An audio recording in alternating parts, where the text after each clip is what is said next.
Semicon India 2025 कार्यक्रम को संबोधित करते हुए प्रधानमंत्री नरेंद्र मोदी ने कहा कि भारत आज अभूतपूर्व गति से विकास कर रहा है। यह प्रगति केवल उद्योगों तक सीमित नहीं है, बल्कि देश के प्रत्येक नागरिक को ऊर्जा और आत्मविश्वास प्रदान कर रही है। उन्होंने कहा कि भारत नवाचार, प्रौद्योगिकी और उद्यमिता के दम पर वैश्विक अर्थव्यवस्था में नई पहचान बना रहा है। मोदी ने विश्वास व्यक्त किया कि आने वाले समय में भारत न केवल तीसरी सबसे बड़ी अर्थव्यवस्था बनेगा, बल्कि विश्व के लिए विकास तकनीक और अवसरों का केंद्र भी सिद्ध होगा।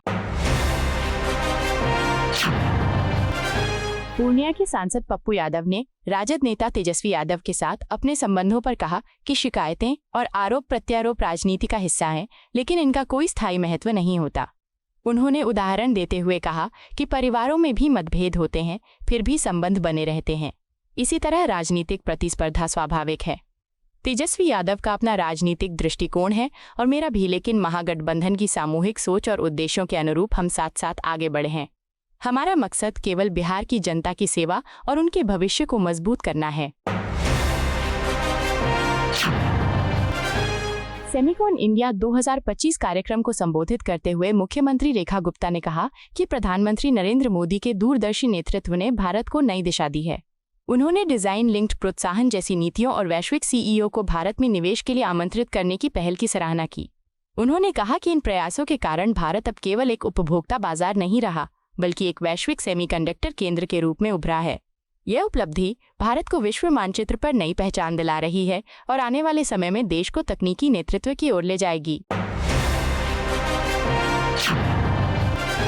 मतदाता अधिकार यात्रा पर प्रतिक्रिया देते हुए केंद्रीय मंत्री किरेन रिजिजू ने कहा कि राहुल गांधी और उनकी पार्टी ने वर्षों से मुसलमानों को केवल वोट बैंक के रूप में इस्तेमाल किया है।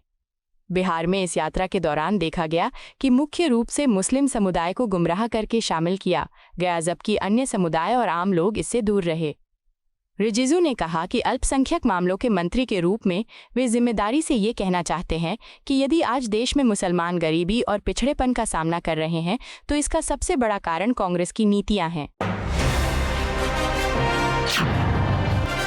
आम आदमी पार्टी सांसद संजय सिंह ने मराठा कार्यकर्ता मनोज जरांगे पाटिल से मुलाकात के बाद कहा कि उनकी मांगें पूरी तरह सच्ची और न्याय संगत हैं। वो कई वर्षों से लगातार इस आंदोलन को शांति और लोकतांत्रिक तरीके से आगे बढ़ा रहे हैं, चाहे उपवास हो, रैलियां हों या सभाएं।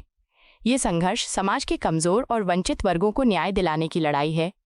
संजय सिंह ने कहा कि आम आदमी पार्टी उनके आंदोलन के साथ मजबूती से खड़ी है और हम हर स्तर पर उनका समर्थन करेंगे।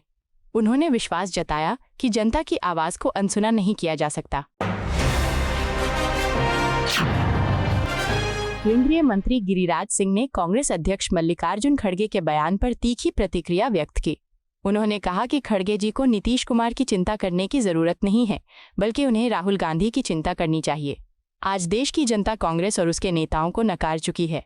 जिस तरह खड़गे ने कहा कि भाजपा आरएसएस नीतीश कुमार को कूड़े के ढेर में फेंक देंगे, उसी अंदाज में मैं कहना चाहता हूं कि राहुल गांधी ही कूड़े के ढेर में फेंक दिए जाएंगे।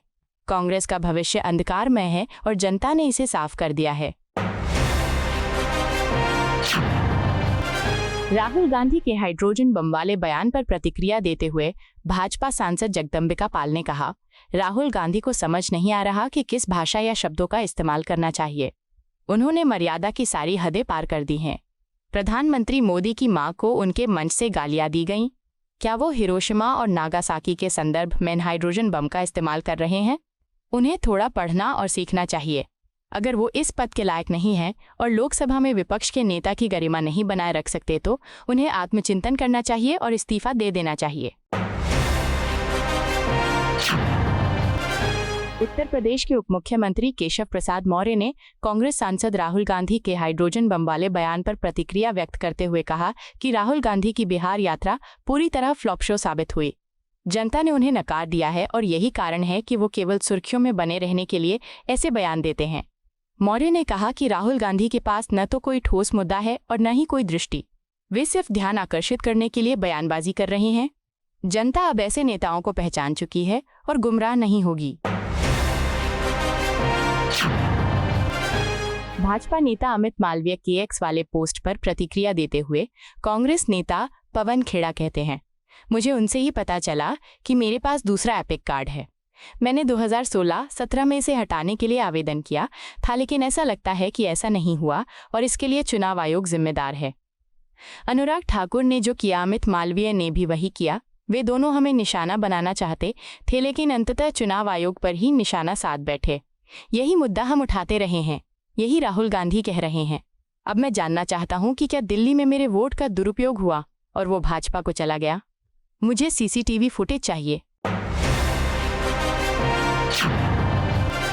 बिहार के उप मुख्यमंत्री विजय सिन्हा ने राहुल गांधी के हाइड्रोजन बम वाले बयान पर प्रतिक्रिया देते हुए कहा कि राहुल गांधी ने जिंदगी में कभी सुतली बम भी नहीं बनाया होगा, फिर भी बड़े बड़े दावे करते हैं।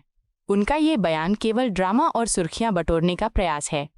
सिन्हा ने कहा कि विपक्ष के नेता के पद पर रहते हुए उनसे गंभीरता और जिम्मेदारी की अपेक्षा की जाती है, लेकिन राहुल गांधी बार बार अपनी अपरिपक्वता साबित करते हैं।